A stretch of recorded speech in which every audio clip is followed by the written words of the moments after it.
السلام عليكم ورحمة الله وبركاته. ازيكم يا حبايبي، عاملين ايه؟ اللهم صل وسلم وبارك على سيدنا محمد وعلى اهله واصحابه اجمعين. تعالوا بقى نشوف ايه. عملنا فيديو جميل النهارده، تفريزات ان شاء الله تعجبكم، تفريزات لسحور رمضان. كل سنه وانتم طيبين. نجهز بقى مع بعض كده التفريزات حلوه قوي وحاجات كده جميله. هنا بقى البطاطس بقى، بصوا في السوق رخيصه كده وجميله، ب10 جنيه، والكيلو وربع ب10. هنا بقى جبنا كميه بطاطس حلوه، بس اهم حاجه هاتوا بطاطس تكون بتاعه تحمير عشان تطلع معاكي حلو. هنفرز البطاطس النهارده ان شاء الله. فيديو جميل جميل جميل، كملي بقى للنهايه عشان في افكار جميله ان شاء الله تعجبك. هنا بقى البطاطس قشرتها وغسلتها بميه، بس ما حطيتش في الميه اي حاجه. قطعتها بقى قطعها صوابع كده، بس قطعي الصوابع محمله شويه، يعني ما قطعيش الصوابع تكون رفيعه، قطعها محمله ماسكه نفسها شويه عشان لسه هتبقى فيها كذا خطوه، فعشان ما تهرش منك. بصوا هنا بقول لكم، بصوا الصوابع محمله كده. لو وصلتوا بقى معايا لغايه هنا، يا ريت تعملوا لايك وتشتركوا في القناه وتفعلوا زر الجرس يوصلكوا كل جديد. هنا بقى كده بس بوريها لكم بطاطس كده، والبطاطس انا جايباها اللي هي المرمله اللي هي مطوله كده، بتبقى دي تحميره حلو قوي، واللي هي برضو فيها نقطه حمرا دي برضو بتبقى برضو تحميره حلو. اعملي بقى قطعي كده، نقطعها بقى كلها، مش هنحط في الميه اي حاجه، هي ميه بس غسلناها، قشرناها وغسلناها كده.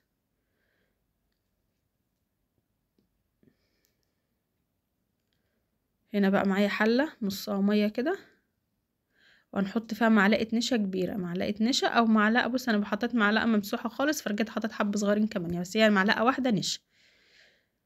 ميه من الحنفيه عادي، ما تسخنيش الميه ولا اي حاجه يعني، عشان النشا ما تكلكعش معاكي، فلازم الميه تكون ساقعه من الحنفيه. حطيت عليها معلقه نشا، وهنحط هنا الوقت كده ايه، ربع كوبايه خل، كوبايه صغيره مش اللي هي الكوبايه الكبيره، وهنا معلقه ملح، وربع كوبايه خل بكوبايه صغيره. فحطينا معلقه نشا ومعلقه ملح وربع كوبايه خل. بس الطريقه دي حلوه قوي قوي، وموفره للزيت وموفره لحاجات كتير بصراحه، وبتعجبني الطريقه دي. دي طريقه، وفي الطريقه اللي هي ايه، انت بتحطها نص تحميره وبتطلعيها، وبعد كده يعني برضو تفرزيها بقى وترجعي تحمريها تاني لما تطلعيها من الفريزر، تكملي تحميرها يعني. بس الطريقه دي بصراحه بتعجبني وحلوه قوي، احسن ما بنحمرها يعني، وطريقه حلوه والبطاطس معاكي ما بتسودش ولا بيجرى لها اي حاجه. طالما نوع البطاطس حلو ومش وتحمير، مش هيجرى لها اي حاجه. هنا الميه اول ما غلت، الميه ما تخافيش النشا مش هتكلكع ولا اي حاجه، بنحط الميه على النار، اول ما بتغلي بننزل بالبطاطس. اول ما بننزل بالبطاطس بنعد 7 دقايق او 6 دقايق، 6 دقايق بالساعه يعني، بصي في الساعه كده 6 دقايق بالظبط. اول ما بتسقطها في الميه، حتى لو الميه ما غلاتش، هي 6 دقايق اول ما الميه بتكون بتغلي بتسقط البطاطس 6 دقايق بالظبط وبتطلعيه. طلعت اول دور وفردته على بتحطيه في ميه ساقعه. اول ما بتطلعيه من الميه السخنه بتحطيه في ميه ساقعه من الحنفيه عادي، وتشطفيه وتسيبيه في المصفى كده يتصفى، وتقومي حاطاه على الفوطه. بصوا بوريها لكم هنا بقطمها، بصوا جامده يعني، هي زي ايه، انه زي واخده نص تسويه بس كده، بس فيها التكه لسه زي ما هي. واهم حاجه تفرديها على فوطه تنشف من الميه خالص. هنا طلعت اول دور نشفته على الفوطه، والدور التاني هجيبه برضه اهو.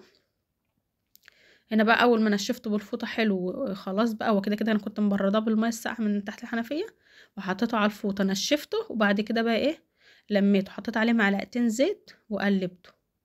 تحطيه في البلاستيكات تاني كده بعد ما بتنشفيه بالفوطه حلو، وتحط عليه 3 معالق زيت وتقلبيهم، وبعد كده بقى ايه نفردهم بقى في اي صينيه عندك. بص انا بين كل طبقه وطبقه كده هحط كيس عشان ما يلزقش كله في بعضه. المعلقتين الزيت بيخلوهم البطاطس ما تلزقش في بعضها لما تتلج، فاهماني. هنا خلصت بقى الكميه كلها ودخلتها الفريزر يجي ساعتين. هي كانت عايزه تمسك عن كده شويه، بس انا عشان اكمل الفيديو. امال انت سيبها في الصينيه لما تتلج خالص، ممكن تعمليها وتسيبها لتاني يوم، ولما تتلج خالص هاتيها بقى عباها في الاكياس وحطها في الفريزر. بس انا عشان اكمل الفيديو فما سبتهاش تلجت خالص. الصف التحتاني خالص، الطبقه التحتانيه خالص هي اللي هتلاقيها متلجه، امال الطبقه دي كانت لسه يعني ساقعه قوي بس مش متلجه، فاهماني. فمعلقتين كمان الزيت بيوفروا عليك، اللي هي ما بتخليهاش تلزق ولا حاجه، وحتى لو مسكت في بعضها بتيجي تلمسيها كده تقوم مفكوكه من بعضها. بس اهم حاجه اوعي تغيبها في الميه السخنه. يا دوب اول ما تحطيها اظبطي التليفون بتاعك او الساعه وانت واقفه جنبها بتقلبيها 5 دقايق 6 دقايق بالكتير قوي تقوم طلعها. بس بقول لكم حتى لو هي لازقه في بعضها بتلمسيها كده بتقوم فكه من التلج. حبيت بقى تفريز بطاطس كده قشطه كده وعسل، تفريزات حلوه. جربوا الطريقه دي ان شاء الله تعجبكم، طريقه حلوه قوي وموفره وبصراحه حلوه وبتنجز الوقت معانا بسرعه. هنا بقى معانا الفول، هندمس الفول. ده فول بلدي، تروح عند اي عطار بتقوله عايزه فول بلدي، هاتي بقى نص كيلو، هاتي كيلو، هاتي الكميه اللي انت عايزاها. هنا معايا نص كيلو ونقعته يجي 3 ساعات او 4 ساعات في الميه، يعني نقعته من بالليل وتاني يوم الصبح قمت اشتغلت فيه نقعته. هنا معايا 3 معالق عدس اصفر و3 معالق الفول المدشوش، الفول اللي هو بتاع البصاره. 3 معالق و3 معالق على نص كيلو.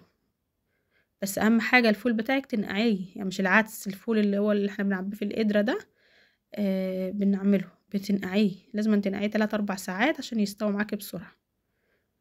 هنا بقى هنزل كده بالفول بتاعي في القدره.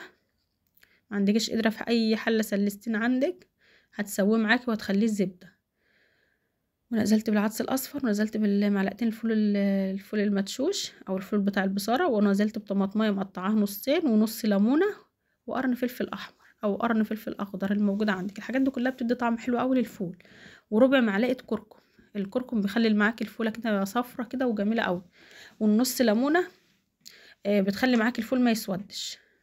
والطماطمايه بتديله لون حلو برضو. يعني قلت لك بص على كل المكون، اي حاجه انا حطاها بتعمل ايه. تمام كده. هنا بقى نغطي القدره بتاعتنا بورقه فويل وبعد كده نغطيها بالغطا ونسيبها بقى ساعتين 3 4 حسب ما الفول بتاعك يستوي. بس كل ساعه كده اكشفي بالراحه كده وبص عليه شوفي عايزه ميه ولا لا. اول ما بتيجي تزوديها بتزودها ميه سخنه بتغلي. اوعي تحطي على الفول بتاعك ميه ساقعه، لازم تحطي له ميه سخنه بتغلي عشان يستوي معاكي بسرعه. بصوا بقى الفول زبده، حبه فول كده عسل عسل عسل، يستاهلوا بقكم والله. والقدرة بقى ايه مسوياه كده او الفوالة، انا بقول عليها القدرة على فكرة. هنا بقى نص ليمونة، بص بطلعها اهي شلتها. وقشرة الطماطم برضو شلتها، وانت بتعبي كده اللي هيقابلك شيليه، قشرة الطماطمايه الليمونة اهم حاجة شيليها عشان ما تمررش معاكي. بس الليمونة نص الليمونة حطيه ضروري عشان ما بيسودش معاكي الفول وهو بالسلق. شيل البذر منها وحطيه. لو كيلو فول حطوا ليمونة كاملة، حطي ليمونة نصين، لو النص فول حطي نص ليمونة بس. بص الفول بتاعي بقى كهرمان ازاي وزبده ازاي وجميل. شاريينه من افخم المحلات، يعني لو هتشتري العلب دي من افخم المحلات مش هتبقى نظيفه وطعمها حلو كده وبنظافه البيت وبجوده البيت، حاجه نظيفه وانت عارفه انت عاملاها ازاي. تعال بقى نعمل الطعميه او الفلافل. هنقول عليها طعميه بلاش فلافل، احنا اسكندرانيه نقول عليها طعميه فلافل. هنا بقى معايا بصلايه بس صغيره، يعني البصلايه تكون وسط عشان انا معايا ربع فول بس، يعني ربع فول مدشوش.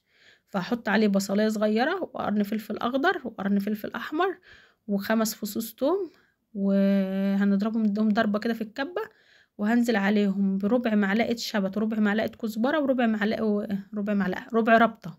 يعني عارفه الربطه اللي احنا بنشتريها دي، يبقى مع ربع ربطة شبت وكزبرة وبقدونس من كل حاجة، ربع الربطة عشان الربطة كبيرة. ونزلت بالربع فول مدشوش كنت بلاه قبلها يجي بساعة بمية سخنة، يعني غليت المية وغسلت الفول حطيت عليه المية السخنة وسبته يجي ساعة وبعد كده اشتغلت فيه. هنا بقى ايه ضربه حطيته في الكبة ما بتاعتي كبيرة فما نعمتوش قوي، لان ما بيجي يلف الكبة كبيرة ما بنعمش قوي. فانا عايزة الفلافل تبقى او الطعميه تبقى ناعمه خالص. فعملت حطيتها في شفشق الخلاط وحطيت عليها ربع كوبايه ميه، وباخد معلقه بمعلقه بضربها في شفشق الخلاط واجيبها اصفيها بالمصفى واخد ربع كوبايه الميه اللي انا حطيتها تاني اخدها في الشفشق واحط معلقتين واضرب. تفهمني لغايه ما خلصت الكميه كلها.